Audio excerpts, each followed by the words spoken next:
Paola Egonu is an Italian professional volleyball player. She was born on December 18, 1998 in Cittadella, Italy. In the season 2020-2021, she co-presented the Italian show La Lin. She was one of the flag bearers of the Olympic flag at the 2020 Summer Games in Tokyo. She was awarded the prize for Women of the Year 2019 by La Repubblica del Donne, a weekly magazine of La Repubblica.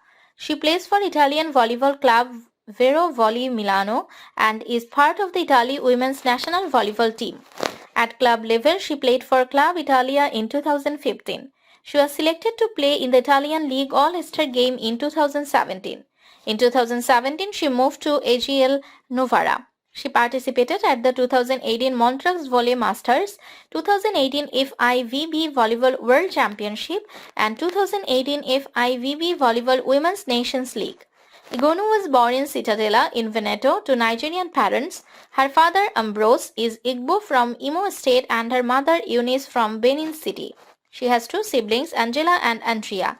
Her cousin Terry Iono is a volleyball player as well. In 2020, she dubbed the character Dreamer Wind, originally voiced by Kathy Cavadini, for the Italian version of the animation movie Soul, produced by Disney and Pixar.